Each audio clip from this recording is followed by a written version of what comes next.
Bonjour, ici Sophie V. J'ai une amie qui m'a demandé une demande spéciale, donc cette vidéo, vous l'avez grâce à Marie-Ève, une de mes amies qui est vraiment fantastique. Merci Marie-Ève!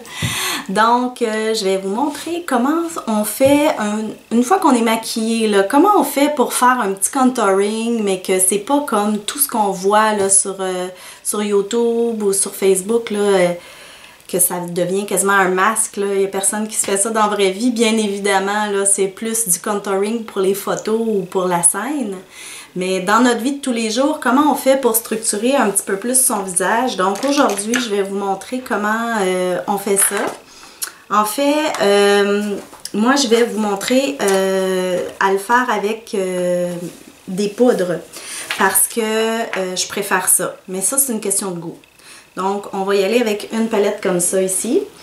Pour pouvoir faire des ondes de lumière, on va aller travailler là vraiment avec celui qui est comme presque blanc. C'est pas vraiment blanc, là, c'est presque blanc. Donc, on va commencer par aller en appliquer sur la tempe, puis sur le dessus de l'os de la joue. Puis, on va aller chercher le coin de l'œil ici, comme ça. Puis on va aller pointer la pommette. Donc, en faisant ça, ça vient nous faire vraiment une belle lumière qui vient se déposer sur le dessus de notre joue. Puis voyez-vous, ça fait vraiment plus lumineux. Vous comparez les deux côtés. Je vais faire juste un côté pour que vous voyez bien, là. Donc, ensuite, ce qu'on peut faire, c'est aller chercher un des deux bruns ici. Moi, dans mon cas, je vais prendre le plus pâle des deux parce que je suis pas très foncée, mais disons quelqu'un qui serait plus bronzé pourrait prendre l'autre. Donc on va aller en appliquer en premier près des cheveux jusqu'à la tempe. Dans le fond, je la fais pas la tempe, je me rends, mais je la fais pas. Je vais aller plutôt chercher là, le coin de mon sourcil ici. Comme ça. Puis je vais aller estomper après quand il y a comme presque plus rien sur mon pinceau. Je vais aller estomper vers le front la couleur, comme ça. Donc, je ne sais pas si vous voyez bien qu'est-ce que ça fait à la caméra, mais je peux en rajouter encore un peu.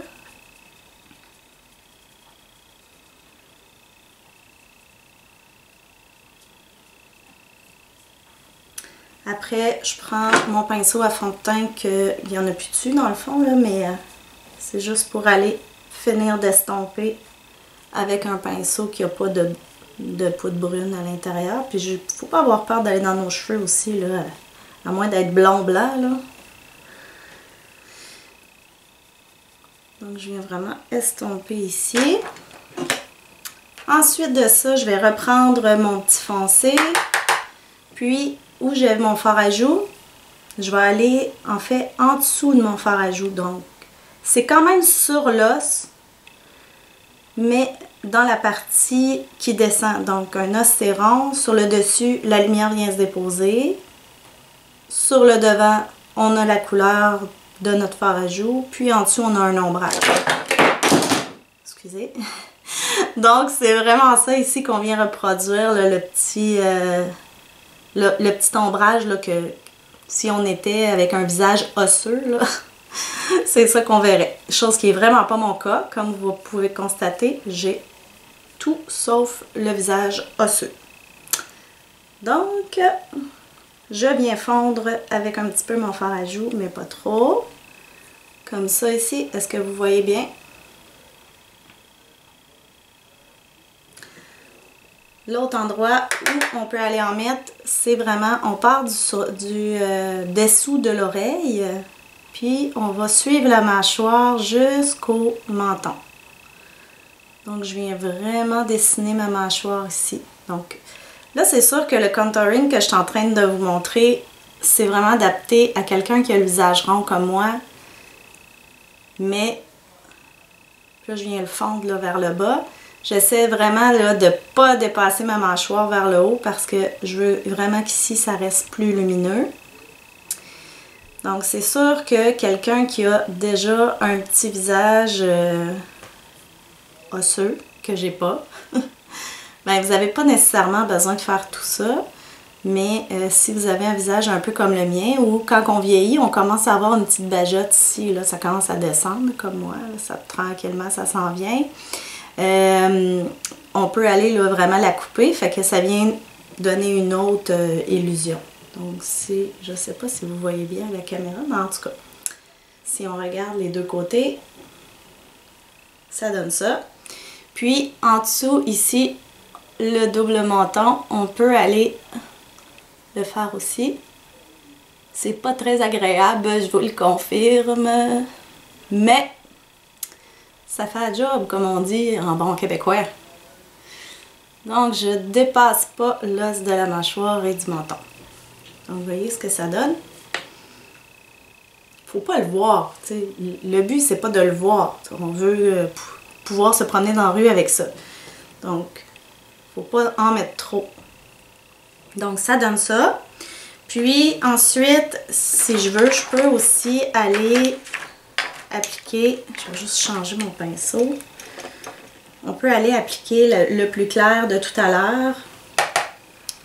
On peut aller l'appliquer vraiment en dessous de la couleur foncée qu'on a mis, jusqu'à la mâchoire. Donc, on l'applique comme ça. Puis ensuite, avec un autre pinceau, genre notre pinceau à fond de teint qui en a plus dessus, on va aller vraiment balayer. Donc là, ça vient vraiment nous faire une belle lumière. Ça vient vraiment définir plus l'os où est-ce qu'il est supposé être. L'autre place où je peux aller en faire, c'est aller modifier le nez. Donc, pour le nez, je ne pourrais pas nécessairement faire juste un côté parce que je vais avoir l'air d'avoir le nez croche, mais je vais quand même vous le montrer. Donc, on va aller commencer par faire chaque côté du nez comme ça, avec la couleur foncée.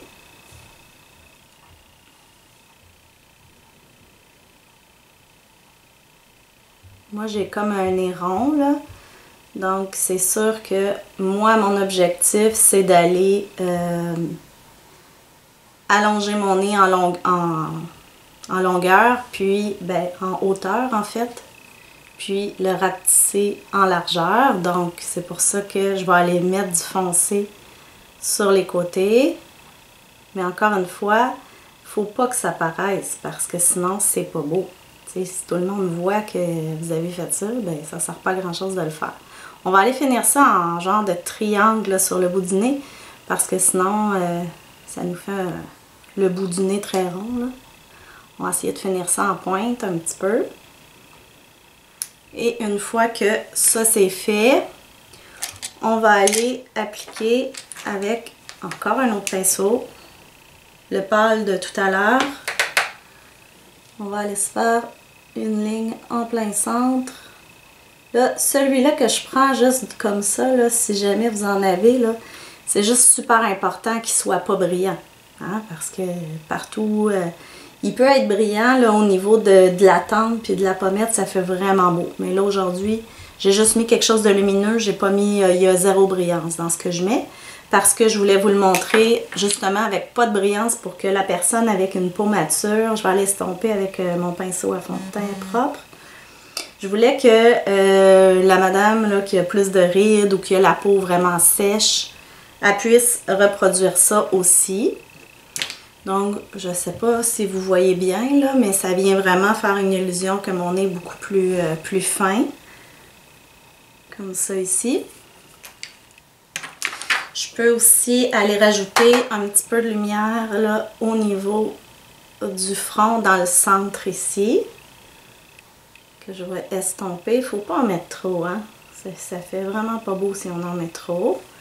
Puis, je peux aussi aller en mettre sur le point de hauteur de mon sourcil. Donc, tantôt, mon ombrage, je suis venue la descendre ici, mais la partie ici, elle peut être plus lumineuse. Donc, ça fait vraiment un effet de remonter mon sourcil. Je ne sais pas si vous voyez bien la comparaison entre les deux côtés. Donc, comme ça.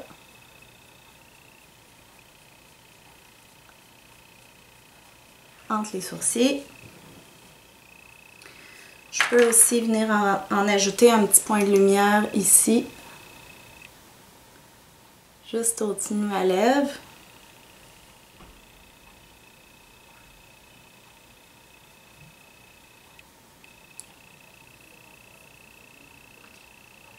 C'est sûr que normalement, on essaie de faire ça avant de mettre notre rouge à lèvres.